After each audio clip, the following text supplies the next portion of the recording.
Today we have a special guest, James Shires, a researcher and educator in cybersecurity, technology, and politics, and the co-director of Virtual Roads. Hi, James. Hi, Dennis. James, you've been studying cybersecurity in large-scale conflicts and events such as the Russian-Ukrainian war, the Gaza-Israel war, the withdrawal of the US forces from Afghanistan, and the role of the internet in these events. Do you see any common patterns in how politics shape the internet and vice versa? Of course. And Dennis, it's a pleasure to be here and to be talking with you about these important issues. So in terms of how politics shape the internet, this is baked all the way through from the design of the internet, ultimately even the technical standards that underpin how the internet works, were designed in a particular political context, often one that we see as a very American, right? A California ideology. Let data be free. We can have universities and academics and companies talking around the world, right? That's maybe the ideology of the internet. But there's a second one, even from the start as well, which was all about security, right? The internet is a resilient network. It's one that can cope with particular nodes being taken out, going offline. And so there was also security thinking in the way the internet was originally designed. Now, when in the early days of the internet, politics essentially trumped security. So this ideology of free expression, of free communication was considered far more important than these security concerns.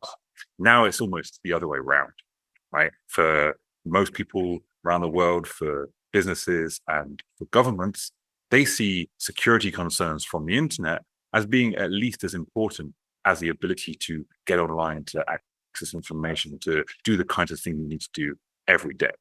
And so, yes, politics is baked into the internet, but over the decades we've seen the internet change, these politics have changed from really focusing on open and free communication to being implementing restrictions on communication of various kinds. And that's an increasing trend that we see today. Now, the other way around, let's flip the question, the vice versa bit.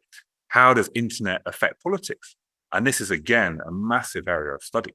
So the classic examples here are several revolutions that occurred in the early decades of the 20th century, especially around the 2011 Arab Spring. Here you had, well, these are Twitter or Facebook revolutions, right? They are catalyzed by people talking on social media. Hey, let's meet in this place now. Hey, this violation is happening. We don't like this new law or policy. Let's protest, let's rebel, let's even bring down the government. And the idea then was that tools, internet tools like social media platforms, could be powerful enough to introduce regime change in even very sticky regimes, right? Governments and rulers who had been around for many, many years. So this idea that the internet can change politics is also a really important one. Now, we've changed a little bit from those kind of heady days of internet revolutions. We know the internet can change politics through maybe smaller means, through cyber attacks and through disinformation, and I'm sure we'll talk about these later on. But actually, the way in which the internet changes politics isn't as simple as downloading an app and then your whole government changes. Right? There's a lot of different steps you have to go through. There's a lot of different surrounding conditions that have to be there for this to work. And a lot of people are studying that right now. Do you think the internet is becoming more fragmented due to censorship and restrictions by different governments? If so, do you think this trend will continue? What's the end game here? So this question of fragmentation is one that is discussed really often in a lot of conferences I go to, especially at the global level. And there's lots of conferences sponsored by the United Nations, the UN, where they say, well, we have this commitment to this open internet, and fragmentation poses a real threat to that. And some people say, well, actually, fragmentation is really the wrong word for this, right? The internet is a network of networks. And actually, networks at either end or at different parts of this network of networks can have their own rules, right? If you work at a company, right, and you go to work in your company and they have certain rules, right? You maybe can't access YouTube or office hours, right? You can't go and scroll through Facebook when you're meant to be working. But that network is connected to the internet as well. And so there you can have lots of networks with their own rules of access and rules about what is permitted, but they're all connected to a global internet. So let's scale that up, right? If you have different governments with different rules about what people can and can't access, does that mean that the internet has fragmented? No, right? The global network of networks is still using the same protocols, they're still using the same routes to transmit information. But in that, different countries are imposing a lot more controls on the kinds of things that they're doing. And so there you have an idea that you don't get fragmentation at a technological level, but you do get a very different experience for different users of the internet in different countries. Right? If I try and access the internet in China now, then a lot of politically sensitive terms, for example, like the Tiananmen Square massacre, will be censored, and anything related to that you won't be able to access. Right? And the idea in the US at the moment, and for a long time, has been no, let everything go. Right? We want freedom of speech, and especially now you have Elon Musk taking over Twitter, now X, saying actually all this content moderation was too imposing, right? It's too restrictive. We want to let more speech go on this platform rather than less. And so you have a real contradiction in terms of the kinds of rules on different platforms that are being applied. The last thing I'd say here is actually, well, what happens in Europe? A lot of our work at Virtual Roots is at the European level with different governments and users in Europe, and also at the EU level as well. And they're kind of stuck in a different place, right? They do impose lots of restrictions. They say things like, well, there's a lot of data protection requirements you have. So they're not overtly political restrictions like censorship, but they are still restrictions on data. What can you process? What can't you process? What can you send in and out of the EU? And so that again is becoming a different model for how to govern the internet. So I'd say worries of fragmentation are overstated, right? And this concept of fragmentation is itself not quite accurate in terms of how the internet works. But in terms of user experience, what the internet looks like to different people around the world, that is definitely diverging. Yeah, that's an interesting perspective. What about information security? Is it improving on average, or has it become worse? Is it better now than it was, let's say, 5 years ago, 10 years ago? I love this question because it's sort of, there's so many aspects to it, right? How can you sum up, like decades of information security in sort of a one line, right? Which way is it go? You have a lot of different dynamics going on, right? Mm-hmm. On one hand, people recognize it as a much more important topic. So if you say to people now, okay, cybersecurity is crucial for your business or your personal safety, or even at a national level, people will agree, right? It's not something foreign or strange to them. Whereas when I started working on this about 15 years ago, saying, maybe at a national level, you need to care about cybersecurity, a lot of people would look at you a little bit strange. They'd say, well, really? I mean, isn't it just a sort of technical issue no one cares about? And you're like, no, this matters. So that awareness has really changed. Mm-hmm. But the other aspect is, have we fixed the fundamental things that make us insecure on the internet? And the answer there is very much no. There are lots of issues that we've known about for not even 5 years or 10 years, but some of them 20 or more years, in terms of how our computers are built, the protocols in terms of how they connect as well, how we store data. These are things, these are vulnerabilities that have existed for a long time. And some of them still exist, and they are being used to make us less secure. Hackers use them to get into networks, that kind of thing. So in a way, if you define, well, has information security improved by saying, have you done those really basic things better? The answer is also no. Now, let's think a little bit about awareness on one hand. Okay, we know it's a bigger problem. Simple vulnerabilities, on the other hand, okay, they still exist. Now, the other thing that would probably lead me to say overall information security is decreasing would be to say, well, actually, whether or not these systems are more or less secure. What matters for our security is how much we depend on them. Right? You can have a system that is insecure, that if it goes wrong, there's no great problem. Right? You just maybe if you use your phone to message people on WhatsApp, and then suddenly WhatsApp goes down, okay, you can't message people. That's bad. I don't want that to happen, but it's not really dangerous. If you have on your phone your energy meter, your banking, your connection to your health services, and literally every other sort of critical function you might need, if your phone goes down, you have a much bigger problem. So it's not necessarily that systems are more insecure, but our dependence on them, the extent to which they are integrated into our everyday lives has increased.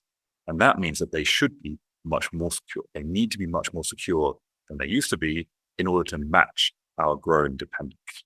What's the impact of AI on cybersecurity? On one hand, people are worried about the irresponsible use of AI for writing code, which may increase the number of bugs and security vulnerabilities. Vibe coding was a popular buzzword just recently. On the other hand, we see AI applications on the defensive side as well for detecting threats and vulnerabilities. What's the overall trend? Are information systems become more or less secure in the AI era? Or is it hard to tell yet? It's another overall trend question, right? So I'm going to have to do a few different examples to bring them all together. So, of course, AI increases productivity, right? That's the big promise of AI. Most people in most businesses have said, okay, well, why don't you use one of your LLM systems to try and make you write more efficiently, to try and make you summarize data, manage data better, to give you access to new resources, this kind of thing, right? So people are getting more productive with AI. This is equally true of hackers, right? Of cyber attackers. They kind of have a business often, right? The cyber criminals, they're running their operations like a business. They want to make money. They want to have code that works. They want, especially in ransomware, they want to check that it works. They want to convince people that it works. If you encrypt the data and you say, pay me millions of dollars and I will decrypt it, that's actually going to happen. And so they really have a business plan. And not only they have one business, but they work with their partners in this quite complex environment where they have to pay other people, you have to bring on contractors and all this kind of stuff. And so just in terms of a business perspective, if AI, especially LLMs, if they increase productivity for legitimate businesses, there's no reason not to expect that they don't also increase productivity for illegitimate ones, like cyber criminals. So that's a big picture question. Then you narrow down, you go into, okay, what about the cyber tools themselves? Right? Can you make cyber tools much more dangerous by using AI? There's some ways where you can say yes, right? One of the ways that we detect cyber operations or malicious activity on a network or a device is to say, well, let's look for signatures. Okay, fine. You have little bits of code that are unique to that bit of malware, and you say, here it is, right? That's malicious. We can stop it. We can sinkhole it. We can do whatever. And for a long time, people have moved away from that to say, let's do anomaly detection. Right? Let's see what's unusual about what's going on. Right? If you work 9 to 5 every day, and then suddenly your device wakes up out of sleep mode at 3 a.m. and starts doing a lot of communication in the morning, that's a little bit weird, right? And that's a real example that we only learned about last week. It woke devices up out of their sleep mode between, I think, 1 and 4 a.m. to do the communication. So that's the kind of thing that you wouldn't expect.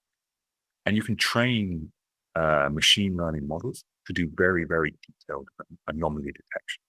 Right? And that's been going on on the defensive side for a long time. But you can also use AI to try and make the malicious software itself more intelligent. Okay, I know that there's going to be some kind of anomaly detection. I can work out how I can fit in unnoticed in this new environment. Maybe you can do kind of obfuscation, right? So the malicious files don't look like malicious files. Maybe they're encrypted in certain ways. Maybe they disguise themselves, right? And that kind of disguise is something that AI can help with. There's also questions about discovering the vulnerabilities in the first place. Right? If you say, well, actually, kind of code that we write now right? If you think about everything from your phone to your laptop to your fridge to everything else, there's millions and millions of lines of code in everything we use. And a lot of that code is going to have some errors, right? It's not going to be ideal, right? We know that, it's Yes. not secure. So how do we discover those? Well, in the old days, you say, okay, we know this particular bit of code is a little bit insecure. Let's plug away at it. Let's chip away at it, and we find new vulnerabilities. The idea now is that you could let an AI agent, specially trained, loose on a whole set of code. It's much greater than any person or any team could look at and say, okay, find those vulnerabilities. Now, if you're a defensive team, that's great. Right? You say, look at my code base, find all the vulnerabilities, and I'll patch them. If you're an offensive team, you do exactly the same. Great, look at my code base, find all the vulnerabilities, and now I exploit them.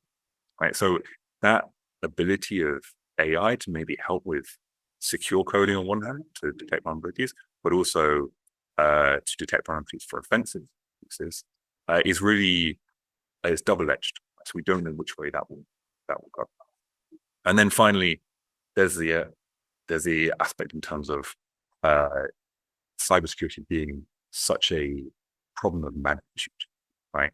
If you are trying to run a large organization, you're getting so much data all the time from all of your different devices, right?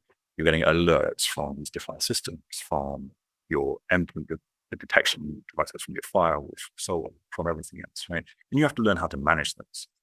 And people, they sit in a security operations center. They think, okay, when I get a red flag, I investigate it, that kind of thing. That's pretty manual, right? It's hard. They burn out. There's been lots of studies that show how stressful it is to work in that kind of SOC environment. And so if you can get an AI that will do a lot of that work for you, that will prioritize, that will triage and say, no, you really have to care about this thing, then that's going to be a massive advantage. So I think there's arguments on both sides of the equation in terms of AI really helping cyber attackers and helping cyber defenders. And so far, it's too soon to see where the balance lies. Let's talk about teaching cybersecurity. The google.org cybersecurity seminars program seems to be pretty much unique. Could you please tell more about that? Teaching cybersecurity is a real challenge, right? But it's something that we all need to do. There's something called the cybersecurity skills gap. The number of cybersecurity professionals that we need to secure our networks and systems is much higher than the number of cybersecurity professionals that are available right now, right? The people who are qualified to do a cybersecurity job. So how do you bridge that skills gap? How do you educate, bring in enough new people who can do these cybersecurity jobs? And this is what the google.org cybersecurity seminars program really aims to achieve.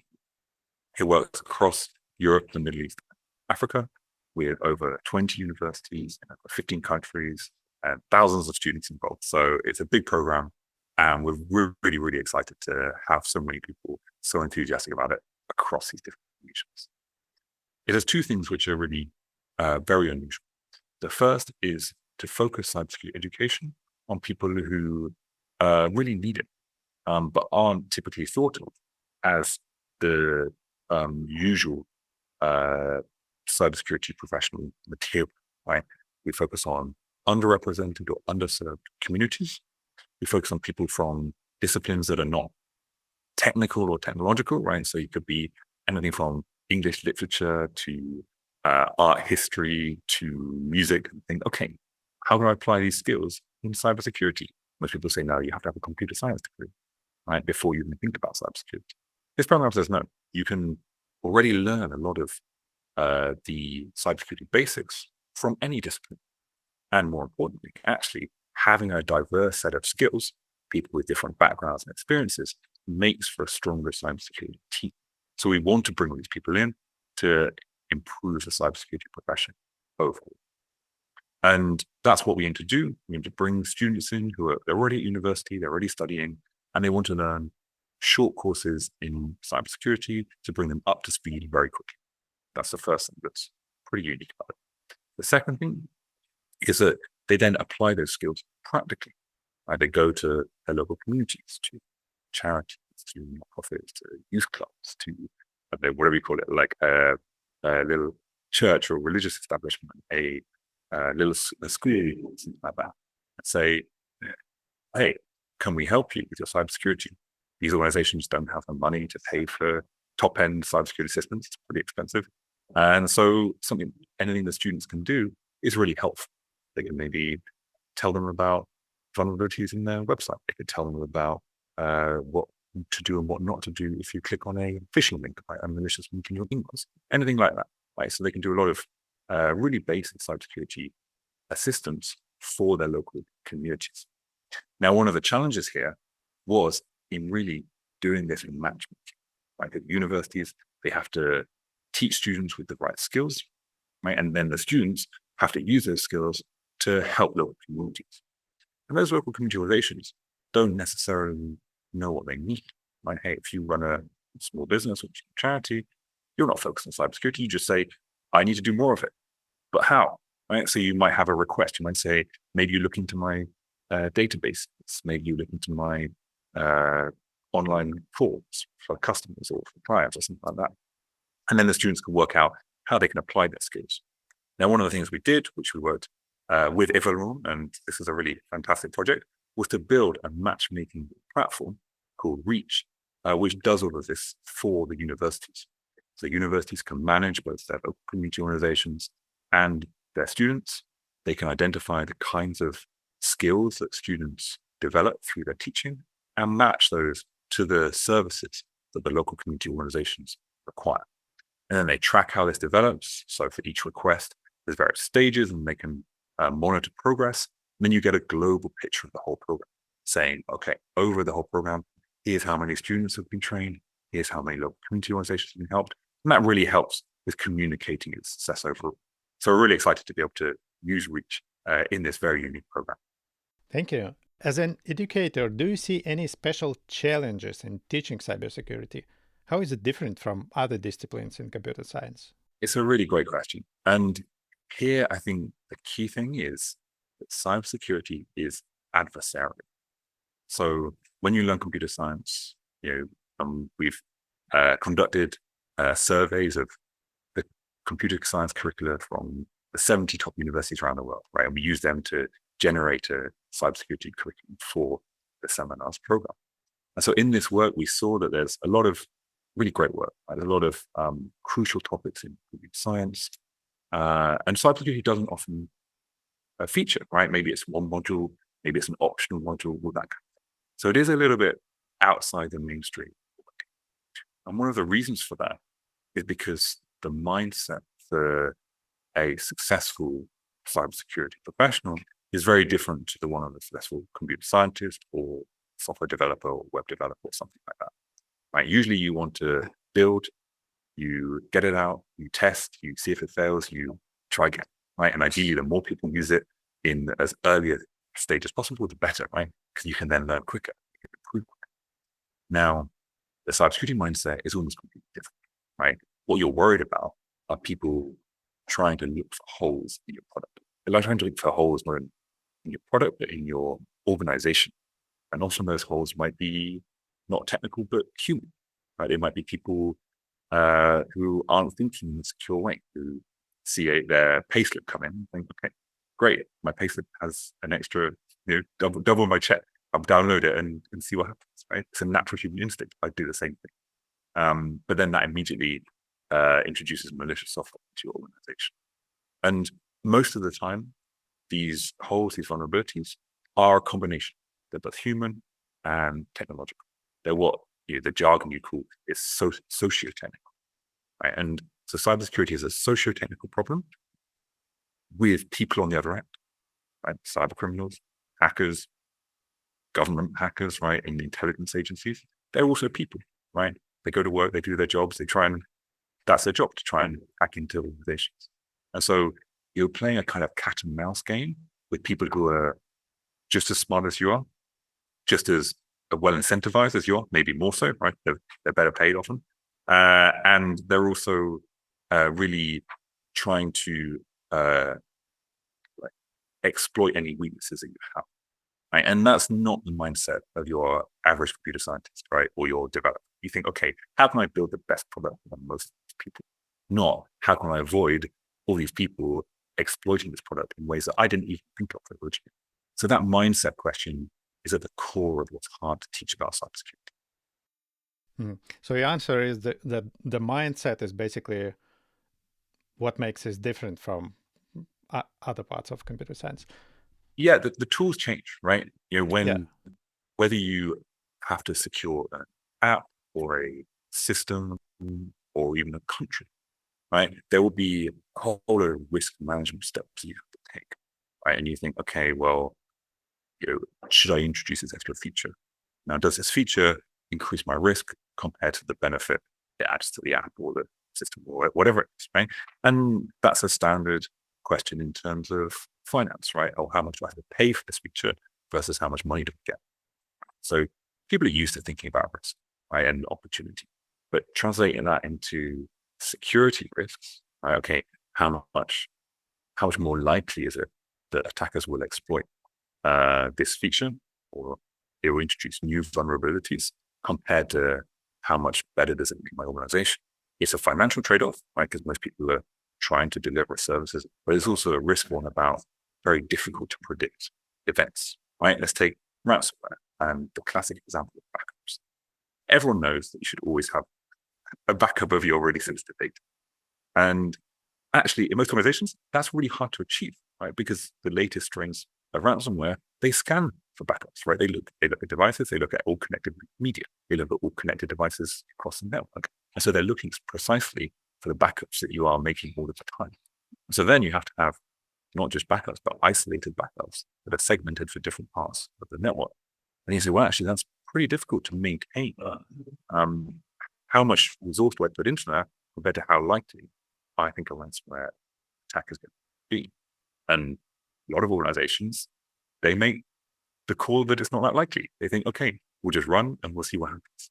And that's when it gets really catastrophic at the end, because then they have no way of recovering. So then they pay the ransom. So then the whole cycle continues again. Whereas if you can get people to think, no, this is achievable, you can take some pretty basic steps, right? Not too expensive. You don't have to, get all the gold, shiny cybersecurity software that you can find, and just do some really basic steps to secure yourself. You reduce your risk a lot. But again, that same trade-off occurs not just in ransomware, but in every other kind of cybersecurity. And it's trying to teach people that mindset rather than specific tools or practices that is the most important. How does the program you are running helps people to, gain this mindset? So it really does that through the practical assistance, right? So I've mentioned that people go to their local community organizations. That's where they are faced with really tough questions. Say, okay, I have a small business, a charity, and say, okay, you should do X, Y, and Z. And they say, yeah, I know I should do X, Y, and Z, but I'm actually also trying to run my business here. I don't have any time, right? I'm constantly kind of on the edge. Yeah. These organizations live on the edge. And Yeah. so they know they should do a whole lot of things. So immediately the students get this kind of really difficult challenge from the people they're talking to. And for them to learn how to convince them to take certain security measures, to decide which security measures are the right ones for them, right? Which ones meet that trade-off between risk and benefit that I talked about. That's a really crucial skill. And so if they can do that in practice with their local community, it means they can then, once they go into the world as a professional, they can do it for big organizations. They can do it for customers of all kinds. And so we try and adapt to that challenge by giving people experience of it early on. They might do it in a role play initially, right? You and I might pretend to be the customer and client, and that'll be a really difficult client. I'll ask all the terrible questions. We're like, I don't want to spend any money. What should I do? Right? All this kind of thing. And you as a student have to cope with that. And then you go into our program, you do that with your local community, and that sets you up with a really good basis for going off into the world of that. Yeah, I think this is a really great and probably one of the most important skills to acquire. Yeah, I agree. I think so. Yeah, it's all about people in the end. Absolutely, absolutely. And I think my last question is, what are, in your opinion, the biggest misconceptions about cybersecurity? What do people get wrong all the time? There's a few, right? And I was like, how long have we got for the last question? We could talk for a long time. Let me name the top, maybe the top, and we'll see how we go. The first one is the one I mentioned that it's a technological issue. Right? This is a very outdated view of cybersecurity. It's Yeah. something you can leave to if you're in a business, to the chief information officer, or even the chief information security officer, CISO, or the CIO. Cybersecurity, for most people, has to be part of this bigger risk question, right? If you're in a business, okay, what kind of areas do I want to expand into? How much profit do I make? How do I think about my market strategy? All those things, cybersecurity matters. It's the same if you're an individual, right? You have to constantly make decisions about, do I click the terms and conditions on an app? Do I download this thing that has come from maybe somewhere that's not very secure, right? When do I give people my bank details from paying? How do I pay? All this kind of stuff you're doing all the time. And you're making security decisions every time you do that. So it's part of your daily life. And for people to think, no, I don't have to worry about it, right? Other people will take care of it, is a real misconception, right? It's a technical and knowledgeable issue. It's not something that is part of something that I should be worried about. Other way around, right? You're making these decisions, whether you're a business owner, whether you're running a business or operating a business, or whether you're just living your life as a digital individual, right? You make these security decisions all the time. So the more familiar, the more understanding that you have on how these decisions can be made well, badly, the better prepared you are. Right? So that's big misconception number one. Big misconception number two is that you can have 100% cybersecurity. Yes. Right? That it's kind of an all or nothing, right? That either you're secure or you are not, and if you've been hacked, then you did something wrong. That's just not true, right? You have organizations all around the world being targeted by cyber criminals that are just scanning for like vulnerable software. These organizations might not know that they have this software, right? They might have bought it from a third party, from a supplier, and they might have inherited it from a previous organization, right? And then maybe it's not worth it for them to investigate that. And so, if there's always a way in, right? And there's always a way into every organization. The classic phrase here is that the defender has to be right 100% of the time, right? And the attacker only has to be right once, Yes. right? And then you get it, right? So that's the kind of vibe that you have. And so if that's the case, then no one is going to be 100% secure, and we have to live and accept that that's the case, right? If your organization probably will be breached at some point, what are you going to do about it? Just make sure that you're ready for when it happens, rather than try and you do everything you can to build up all the rules to prevent it from happening. Right? That's obviously important, but this idea of resilience, so moving from security to resilience, to being able to recover when it does happen, is another major shift in cybersecurity mindset. I don't think everyone has made that shift yet. Yeah. I would probably name these two as well. The kind of straight to the point, I would say. Exactly. Those are two. But I can carry on if you want. Yeah, well, I think that was a very interesting talk, and thank you for joining us today. And please keep educating the world about cybersecurity. It definitely needs it. We certainly will do. Dennis, thanks for the time. It's been a pleasure to talk with you, and I hope everyone listening has learned a little bit more. Check out our programs, check out everything we're doing, and sign up to Virtual Roots for more information. Yeah, and I'll leave all the links in the video description below. Perfect. Thanks very much. Thank you.